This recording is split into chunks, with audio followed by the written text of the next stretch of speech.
One of the most powerful and useful features of ASAP is the ability to combine accurate tissue optics with realistic biogeometry characterizations. Let's look at a few such examples.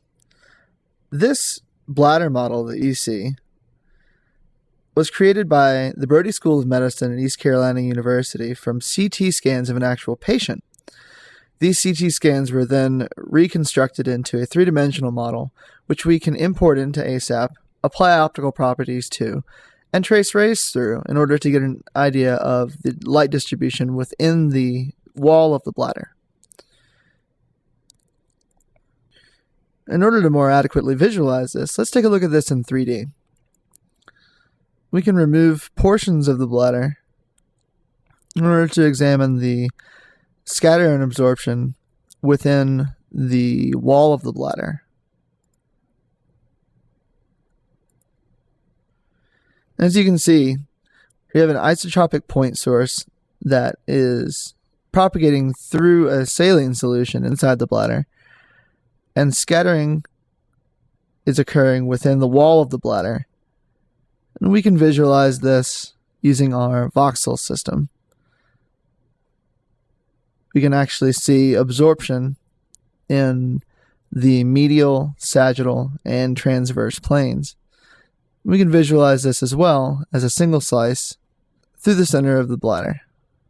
This is important for applications such as photodynamic therapy, where we would be creating a probe that was placed in the bladder and illuminating the interior of the bladder in order to activate a photosensitizer.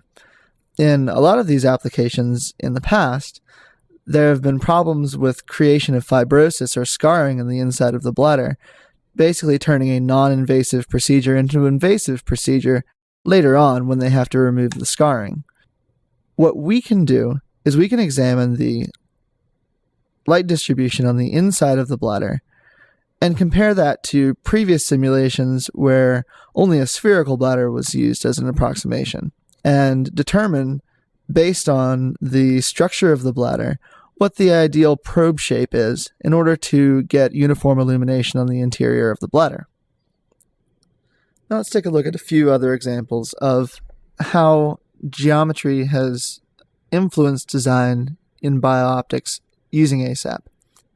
This rat brain model, which was created based off of an MRI slice of the rat brain, was used by Stanford to characterize a system to examine activation of specific regions of the brain by examining blood oxygenation concentrations, so that we can create a non-invasive method of examining the activation of specific areas of the brain without having to use devices such as MRI. This chest wall example was used by the Breault School of Medicine to examine photodynamic therapy treatment in a post-mastectomy patient. They've used an external LED-based source and are illuminating the chest wall in order to activate a photosensitizer and remove any potential cancerous cells that are left over after the mastectomy. Complex biological structures are not the only structures that may be interesting in biooptics. For instance, this complex tracheal mesh is used in patients that have tracheal or esophageal cancers in order to hold the esophagus or trachea open and facilitate breathing or swallowing. Now, this mesh can become intertwined with the tissue of the trachea or esophagus and requires photodynamic therapy treatment in order to remove excess tissue and reopen the passage. As you can see, this is an incredibly complex mesh design, and therefore it's important to be able to model each individual portion of this mesh to get an accurate depiction of the optics that are necessary in order to effectively treat this situation.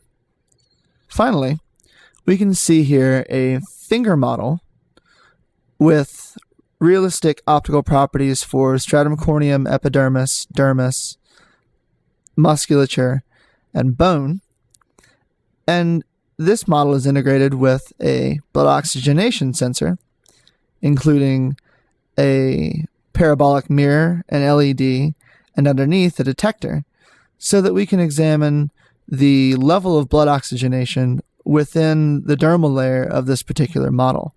This is a great example of how we can create a complete virtual prototype using both a biologically relevant structure as well as realistic optics. And these are just a few examples of how tissue models can be applied to complex biological structures in ASAP to help us better understand complex optical systems for biooptics.